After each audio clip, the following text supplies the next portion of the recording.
அனைவருக்கும் வணக்கம். நாம் இன்று இந்த வீடியோவில் என்ன பார்க்க போகிறோம் அப்படின்னா, 10ஆம் வகுப்பு சமூக அறிவியல் புத்தகத்தில் உள்ள தொகுதி 1 பாடப்புத்தகத்தில் வரலாறு பகுதியில் உள்ள புக் பேக் வினாக்கள் நான் உங்களுக்கு விடையோடு கொடுத்துருக்குறேன். ஸோ இது மிகவும் பயனுள்ளதாக இருக்கும். டிஎன்பிஎஸ்சி தேர்வர்களுக்காக இருக்கட்டும், டெட்டு சோசியல் படிக்கிற மாணவர்களுக்காக இருக்கலாம். மிக முக்கியமான பகுதி. நீங்கள் ஆல்ரெடி படிக்கிறவங்க தேர்வு எழுதி பாருங்கள். புதிதாக பார்க்குறவங்க நீங்களே பார்த்து பயன்பெறுங்க.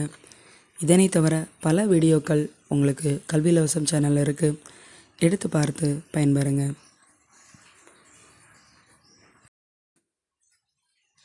பத்தாம் வகுப்பு தொகுதி 1 வரலாறு அலகு 1 முதல் உலகப் போரின் வெடிப்பும் அதன் பின் விளைவுகளும். புக் பேக் ஆன்சர்ஸ் பார்க்கலாம் வாங்க. சரியான விடையை தேர்ந்தெடுக்கவும். முதல் உலகப் போரின் இறுதியில் நிலைகுலைந்து போன 3 பெரும் பேரரசுகள் யாவை? ஜெர்மனி, ஆஸ்திரி-ஹங்காரி, உதுமானியர். எவ்விடத்தில் எத்தியோப்பியரின் படை இத்தாலியின் படைகளை தோற்கடித்தது? அடோவா.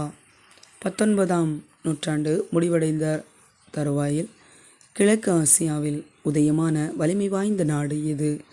ஜப்பான். ஏகாதிபத்தியம் முதலாளித்துவத்தின் உச்சகட்டம் என்று கூறியவர் யார்? லெனின். மார் போர் எதற்காக நினைவு கூறப்படுகிறது? பதுங்கு குளிப்போர் முறை.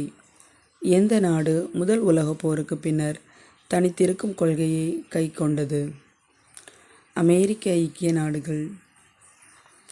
பன்னாட்டு சங்கத்தின் முதல் பொதுச் செயலாளர் எந்த நாட்டை சார்ந்தவர்? பிரிட்டன். பின்லாந்தை தாக்கியதற்காக பன்னாட்டு சங்கத்திலிருந்து வெளியேற்றப்பட்ட நாடு இது? ரஷ்யா. கோடிட்ட இடங்களை நிரப்புக. டேஷ் ஆண்டில் ஜப்பான் சீனாவுடன் வலுக்கட்டாயமாக போரிட்டது? 1894. 1913ஆம் ஆண்டு மே மாதம் கையெழுத்திடப்பட்ட லண்டன் உடன்படிக்கையின்படி அல்பேனியா என்னும் புதிய நாடு உருவாக்கப்பட்டது. 1902ஆம் ஆண்டில் ஜப்பான் இங்கிலாந்துடன் நட்பினை ஒப்பந்தம் செய்து கொண்டது. பால்கனில் மாசிதோனியா நாடு பல்வகை இன மக்களை கொண்டிருந்தது.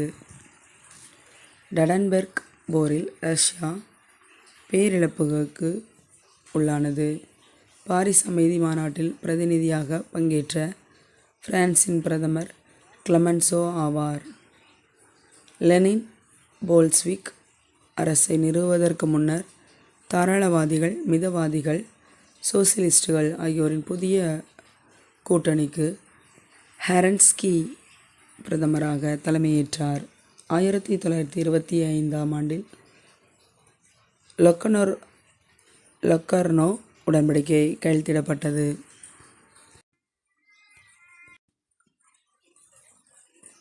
சரியான கூற்றை தேர்வு செய்யவும். முதலாவதும் இரண்டாவதும் சரி. முதல் உலகப் போர் வெடித்த போது இத்தாலி நடுநிலைமை வகிக்கும் நாடாக இருந்தது. வெர்சல்ஸ் அமைதி உடன்படிக்கையின்படி இத்தாலி பெருமை மாற்றமடைந்தது. இரண்டாவது, துருக்கிய பேரரசு பால்கனில் துருக்கியரல்லாத பல இன மக்களை கொண்டிருந்தது. துருக்கி மைய நாடுகள் பக்கம் நின்று போரிட்டது. நான்காவது, சுயஸ் கால்வாயை தாக்க துருக்கி மேற்கொண்ட முயற்சி முறியடிக்கப்பட்டது. மூன்றாவது வினா, கூற்று சரி, காரணம் அதற்கான விளக்கம் அல்ல. சரியான கூற்று, ஜெர்மனியும் அமெரிக்காவும் மலிவான தொழிற்சாலை பொருட்களை உற்பத்தி செய்து இங்கிலாந்தின் சந்தையை கைப்பற்றின.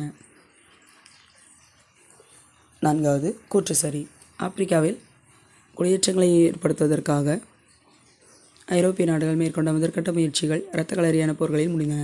ஆனால் கூற்றுக்கான சரியான விளக்கம் அல்ல. பொறுத்துக. பிரஸ்ட் லிவோடக் உரிமை உடன்படிக்கை ரஷ்யாவும் ஜெர்மனியும். ஜிங்கோயிசம் இங்கிலாந்து. கமால் பாட்சா துருக்கி. எம்டன் சென்னை. கண்ணாடி மாளிகை வெர்சலைஸ். 10ஆம் வகுப்பு வரலாறு தொகுதி 1 அலகு 2 இரு உலகப் போர்களுக்கு இடையில் உலகம்.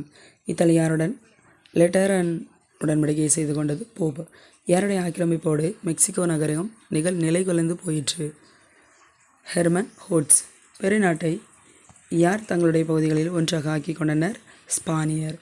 லத்தீன் அமெரிக்காவும் நல்ல ஆண்டை வீட்டுக்காரன் என்று கொள்கையை கடைபிடித்து அமெரிக்க குடியரசுத் தலைவர் யார்? ரூஸ்வெல்ட். உலகத்தின் எந்த பகுதி டாலர் அரசியல் ஏகாதிபத்தியத்தை விரும்பவில்லை? Latin America. தென்னாப்பிரிக்காவின் இன ஒதுக்கல் கொள்கையின் மூளையாக செயல்பட்டவர் யார்? பெர்வோல்டு. தென் அமெரிக்காவின் விடுதலையை துரிதப்படுத்தியது எது? நெப்போலியன் படையெடுப்புகள்.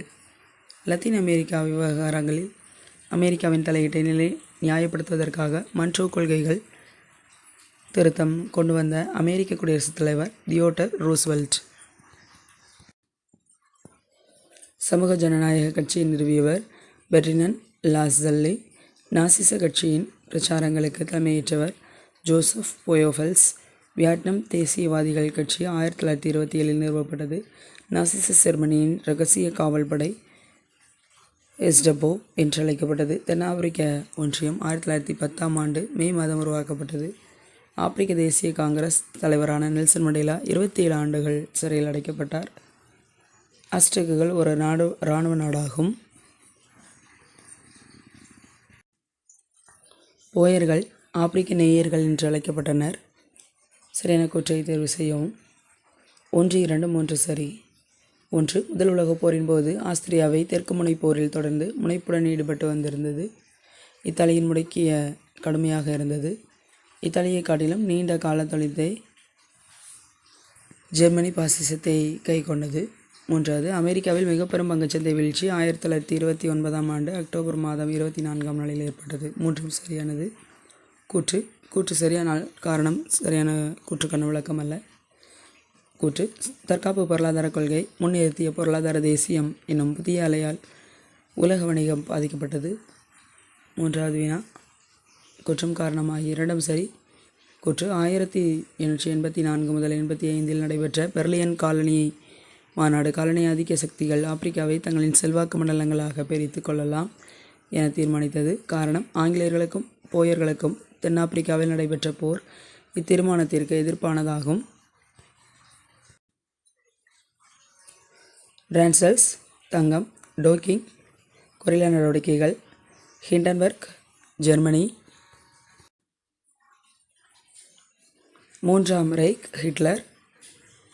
மாட்டியோட்டி ஹிட்லர். இந்த வீடியோவை முழுமையாக பார்த்ததற்கு நன்றி. கல்வி இலவசம் யூடியூப் சேனலை சப்ஸ்கிரைப் பண்ணுங்கள், ஷேர் பண்ணுங்கள், லைக் பண்ணுங்கள். Thank you friends.